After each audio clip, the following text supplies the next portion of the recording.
بسم اللہ الرحمن الرحیم۔ اللہم صلی علی محمد و آل محمد۔ میں ایڈوکیٹ محمد کاشف۔ لوگوں سے سنا تھا کہ تاریخ خود کو دہراتی ہے، اور آج یہ بات سچ ہوتے بھی دیکھ رہے ہیں۔ آج کیسے یہ تاریخ خود کو دہرا رہی ہے، یہ جاننے کے لیے ہمیں تھوڑا سا پیچھے 90s کے دور میں جانا پڑے گا، جب میاں محمد نواز شریف صاحب وزیر اعظم تھے اور غلام اسحاق خان صاحب صدر پاکستان تھے۔ تو صدر اور وزیر اعظم کے درمیان شروع میں حالات بہت خوشگوار تھے، لیکن یہ 1993 میں بگڑتے گئے۔ یہ افواہیں گردش کر رہی تھیں کہ وزیر اعظم نواز شریف آئین میں ترمیم کرنا چاہ رہے ہیں، کیونکہ 8ویں ترمیم میں آئین نے صدر پاکستان کو کافی اختیارات دے دیے تھے، جو کہ میاں محمد نواز شریف چاہتے تھے کہ ان کو کم کیا جائے، اور مسلح افواج کے چیف کی تقرری کا طریقہ کار بھی تبدیل کیا جائے۔ صدر نے 8ویں ترمیم کے تحت ایسے اختیار کا سرعام دفاع کیا اور اسے آئین میں جاری رکھنے کے لیے محاذ رائے کی۔ دونوں کے درمیان، میاں محمد نواز شریف اور غلام اسحاق خان کے درمیان، تب حالات مزید خراب ہو گئے جب وزیر اعظم میاں محمد نواز شریف نے 17 اپریل 1993 کو صدر پر لفظی حملہ کیا اور الزام لگایا کہ صدر ان کی حکومت کو سازشوں کے ذریعے غیر مستحکم کرنا چاہتے ہیں۔ نواز شریف صاحب نے کہا نہ تو وہ استعفیٰ دیں گے اور نہ ہی اسمبلی کی تحلیل کا مشورہ اور نہ ہی کسی قسم کی ہدایات صدر سے لیں گے، مطلب جو بھی وہ ملک کے لیے کریں گے وہ خود فیصلے کریں گے، اب انہیں صدر سے پوچھنے کی بھی ضرورت نہیں ہے۔ دونوں کے درمیان اختلافات کی فوری وجہ چیف آف آرمی اسٹاف کی تعیناتی پر اختلاف تھا، جو کہ آج بھی وہی ہے۔ 2022 میں اور 1993 میں سیم حالات تھے، تب بھی میاں محمد نواز شریف صاحب چاہتے تھے کہ آرمی چیف ان کی مرضی کا ہو، اور آج بھی ہم دیکھ رہے ہیں کہ آرمی چیف کی تعیناتی پر ہی معاملات چل رہے ہیں۔ تو جنوری 1993 میں chief of army staff general Asif Nawaz کا اچانک انتقال ہو گیا، اور اس کے بعد چیف آف آرمی اسٹاف کا انتخاب کرنا تھا۔ میاں محمد نواز شریف ہمیشہ کی طرح اپنی مرضی کے جنرل کو تعینات کرنا چاہتے تھے تاکہ انہیں کوئی تنگ کرنے والا نہ ہو، ان کی حکومت کو کوئی خطرہ نہ ہو، لیکن اسحاق خان صاحب آرمی چیف اپنی مرضی کا لانا چاہتے تھے۔ اس سے پہلے کہ نواز شریف اور جنرل آصف نواز کے درمیان پہلے ہی تعلقات خراب ہو چکے تھے، اور یہ محسوس کیا جاتا تھا کہ نواز شریف اور ان کے خاندان کا پاک افواج کے ساتھ رشتہ اب ٹھیک نہیں رہا اور ان کے اقتدار کو اب خطرہ ہے۔ یہ اختلاف اس وقت زیادہ بڑھ گیا جب اسحاق خان نے نواز شریف سے مشورہ کرنا تو دور، ان کو بتانا بھی گوارا نہ سمجھا، اور اپنی مرضی کا جنرل عبدالوحید کاکڑ کو آرمی چیف تعینات کر دیا۔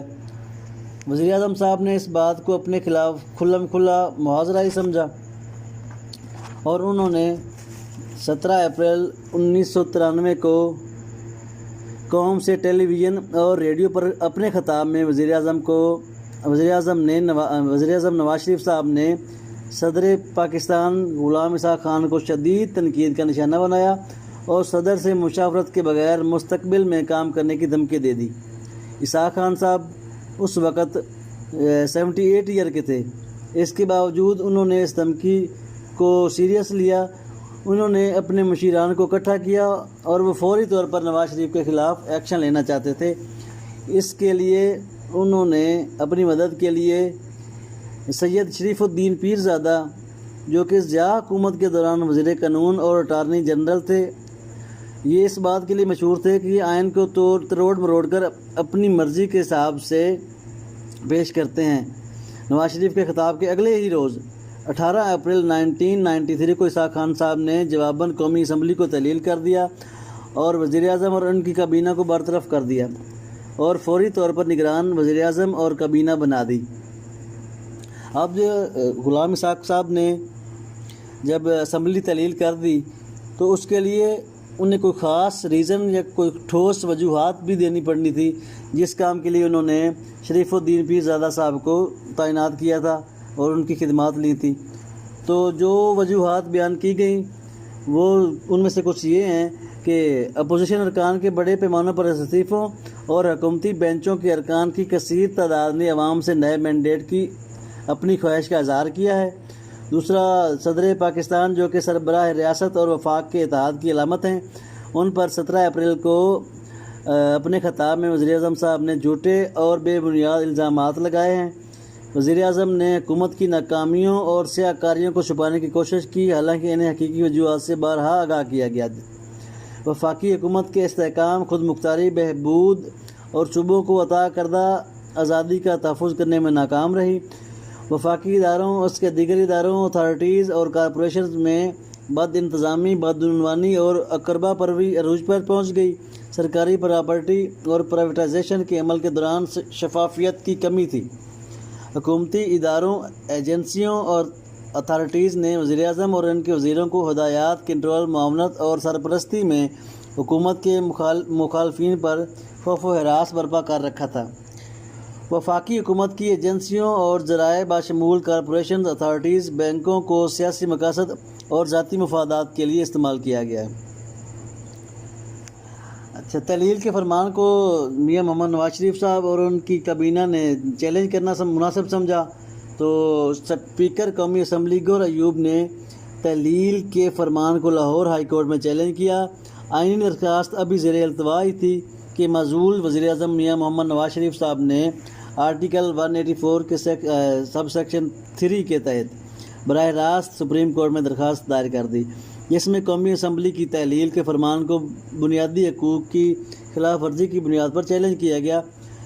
اس درخواست کی سماعت 11 ججوں پر مشتمل بینچ نے کی، جس کی سربراہی چیف جسٹس نسیم شاہ نے کی۔ نسیم حسن شاہ صاحب تب ہمارے چیف جسٹس تھے۔ انہوں نے اس کیس کو روزانہ کی بنیاد پر سنا۔ 10-1 کے تناسب سے 26 مئی 1993 کو سپریم کورٹ نے آئینی درخواست کو منظور کر لیا۔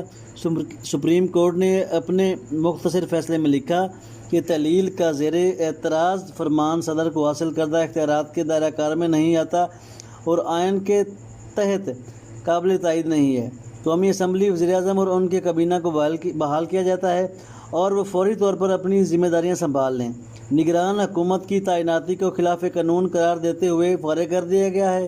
تاہم نگران حکومت کی جانب سے کیے گئے اقدامات اور جاری کردہ احکامات جو آئین کے مطابق جاری کیے گئے ہیں اور جو امور ریاست چلانے کے لیے ضروری تھے، ان کو جائز اور درست قرار دیا جاتا ہے۔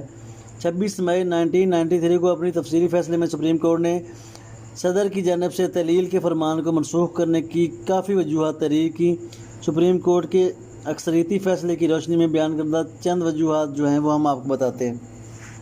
تو 26 اپریل 1993 کو سپریم کورٹ کے 10 ججوں نے فیصلہ میاں محمد نواز شریف کے حق میں سنایا اور یہ کہا کہ جو صدر پاکستان نے اسمبلی کو تحلیل کیا ہے وہ غیر قانونی اور غیر آئینی ہے۔ اس لیے میاں محمد نواز شریف اور ان کی کابینہ کو دوبارہ بحال کیا گیا اور جو نگران حکومت تھی اسے فوری طور پر ختم کر دیا گیا، لیکن جو ان کے احکامات آئین کے مطابق اور ہماری ریاست کو چلانے کے حق میں تھے انہیں درست قرار دیا گیا۔ اب جو 10 ججز نے فیصلہ سنایا میاں محمد نواز شریف صاحب کے حق میں، وہ چند ایک اہم نکات جو تھے وہ آپ کو بتا دیتے ہیں۔ تو جج صاحبان نے کہا کہ آئین کی روح سے وزیر اعظم امور ریاست چلاتے ہوئے نہ تو صدر کو جواب دہ ہیں اور نہ ہی کسی صورت میں اس کے ماتحت ہیں۔ وہ صرف قومی اسمبلی کو جواب دہ ہیں۔ صرف صدر ہی پالیسی کی تشکیل اور انتظامی امور حکومت کے سلسلے میں وزیر اعظم اور اس کی کابینہ کے مشاورت کے پابند ہیں۔ صدر وزیر اعظم کو ہم آہنگی سے کام کرنا چاہیے۔ ذاتی اناج مزاج کے اختلاف کے باوجود کسی بھی قسم کا ڈیڈ لاک یا خرابی پیدا نہیں ہو سکتی اگر دونوں اپنے حلف کی پاسداری کرتے ہوئے اس کام کے مطابق کریں۔ تو اس بات کا مطلب یہ تھا کہ جو وزیر اعظم ہیں وہ اس بات کے پابند نہیں ہیں کہ وہ ہر بات جو ہر مشورہ جو کوئی بھی کام کرنا چاہیں وہ صدر سے اس کی اپروول لیں۔ ہاں البتہ جو صدر پاکستان ہیں وہ انتظامی امور اور حکومت کو وزیر اعظم اور اس کی کابینہ کے مشاورت کے پابند ہیں۔ دوسرا پوائنٹ یہ تھا کہ 17 اپریل 1993 کو کیے گئے وزیر اعظم کے خطاب کے حوالے سے فیصلے میں لکھا گیا جو مواد عدالت کے سامنے پیش کیا گیا ہے، اس سے ظاہر ہوتا ہے کہ وزیر اعظم نے رائے بنا لی تھی کہ صدر ایک غیر جانبدار شخص نہیں رہے۔ انہوں نے ان کی حکومت کو غیر مستحکم کرنے کے لیے مخالفین سے رابطوں کے ذریعے سازش شروع کر دی تھی۔ در حقیقت اسی عمر سے ہی ساری صورتحال عیاں ہو جاتی ہے۔ کوئی بھی شخص چاہے وہ کتنے اعلیٰ عہدے پر فائز کیوں نہ ہو، عوام کے منتخب نمائندوں کو عوام کو تباہ نہیں کر سکتا، اور ایسے سخت ایکشن کے لیے موضوع اور مناسب وجہ موجود نہ ہو اور ایسی کوئی بھی صورتحال وزیر اعظم کی جانب سے پیدا نہ کی گئی ہو۔ وزیر اعظم کی جانب سے کی گئی تقریر نہ تو بغاوت کے زمرے میں آتی ہے اور نہ ہی اس مکمل تعطل کو جنم دیتی ہے جس کے نتیجے میں آئینی مشینری کا تصادم ہو۔ اگر کوئی تقریر لاقانونیت، افراتفری اور سیکیورٹی کے خدشات کو پیدا نہیں کرتی تو اسے عین سے بغاوت نہیں گردانا جا سکتا۔ کابینہ کے ارکان کا استعفیٰ نہ تو اس امر کی نشاندہی کرتا ہے کہ حکومت اعتماد کھو چکی ہے اور نہ ہی پارلیمانی جمہوریت کے امور کی انتظام دہی پر اثر انداز ہوتا ہے۔ آئین کے آرٹیکل 58(2)(b) کے تحت ایکشن لیتے ہوئے وزراء کے استعفوں کو جواز بنا کر اس اختیار کو استعمال مکمل طور پر غیر متعلقہ ہے۔ ایڈمنسٹریشن یا پرائیویٹائزیشن کے عمل میں شفافیت کی کمی جواز بنانے کو ایک مبہم معیار قرار دیا گیا جس کو آئین سے منسلک نہیں کیا جا سکتا۔ اس طرح یہ ایک داخلی معاملہ بنتا ہے نہ کہ خارجی۔ آرٹیکل 58(2)(b) کے تحت ایکشن لیتے ہوئے اس کو بنانا دور اندیشی اور بالکل ناقابل جواز ہے۔ خاص طور پر مالی معاملات میں راز کے ماحول اور معاملات حاصل نہ کرنے کے عمل کو جواز نہیں بنایا جا سکتا۔ مالی انتظامیہ اور بین الاقوامی معاملات میں بدعنوانی، بد انتظامی اور غلط پالیسیوں کے الزامات نہ تو آزادانہ طور پر فیصلہ کن تھے اور نہ ہی آرٹیکل 58(2)(b) کے تحت صدر کے دائرہ اختیار میں آتے ہیں، اس لیے یہ مکمل طور پر خارجی ہیں۔ قومی اسمبلی کے ارکان کے استعفے لینے کا صدر کو کوئی اختیار حاصل نہیں، جو کہ انہوں نے ذاتی حیثیت میں قومی اسمبلی کے اسپیکر کے حوالے کرنا ہوتے ہیں۔ اسی لیے صدر کو استعفے دینے کی کوئی آئینی حیثیت نہیں اور یہ دستاویزات اس نتیجے کی بنیاد نہیں ہو سکتے کہ قومی اسمبلی اپنی نمائندگی کھو چکی ہے۔ آئین کے آرٹیکل 58(2)(b) کے ضروریات خارجی ہیں اور دیگر آئینی شقوں سے متعلقہ ہیں۔ 18 اپریل 1993 کے تحلیل کے فرمان میں جو وجوہات بیان کی گئیں وہ نہ تو مجموعی طور پر نہ ہی انفرادی طور پر یہ جواز فراہم کرتی ہیں کہ ایسی صورتحال پیدا کی گئی کہ وفاقی حکومت کو آئین کے مطابق چلانا ممکن نہیں رہا اور نئے انتخابات کرانا ضروری ہیں۔ تو یہ وہ وجوہات تھیں جو جج صاحبان نے میاں محمد نواز شریف صاحب کے حق میں فیصلہ سناتے ہوئے دیں۔ اور ویسے بھی کہا جاتا ہے کہ اگر شریف فیملی پاکستان میں اپنے حق میں انصاف کرانے پہ آ جائے تو کوئی بھی ایسی عدالت نہیں ہے جو ان کو انصاف نہ پرووائڈ کرے۔ تو تاریخ آپ نے دیکھ لیا کیسے خود کو دہرا رہی ہے کہ تب 1993 میں صرف اس وجہ سے معاملات اتنے خراب ہوئے تھے کہ میاں محمد نواز شریف صاحب اپنی مرضی کا آرمی چیف لانا چاہتے تھے، اور اب 2022 میں یہی حالات چل رہے ہیں کہ PMLN مسلم لیگ نون اب بھی اپنی مرضی کا آرمی چیف لانا چاہتی ہے۔ اب جو ہمارے آرمی چیف جو جن کو بننا چاہیے یا جن کے آثار زیادہ نظر آ رہے ہیں، جنرل فیض صاحب ہیں، وہ ایک بہت ہی قابل نہ ڈر اور انتہائی معقول آدمی ہیں، لیکن پھر بھی ان کے خلاف ایک مہم جو ہی چل رہی ہے جس میں پیپلز پارٹی بھی ہے، باقی سیاسی پارٹیز بھی ہیں اور سر فہرست PMLN ہے۔ وہ نہیں چاہتے کہ جنرل فیض صاحب ہمارے چیف آف آرمی سٹاف ہوں۔ تو یہی معاملات 1993 میں چل رہے تھے اور یہی معاملات 2022 میں چل رہے ہیں۔ اسی طرح یہ تاریخ اپنے آپ کو دہرا رہی ہے۔ تو میں نے سمجھا آپ کو یہ اس تاریخ کے اس پہلو سے آگاہ کر دوں۔ آج کے لیے اتنا ہی۔ اللہ حافظ۔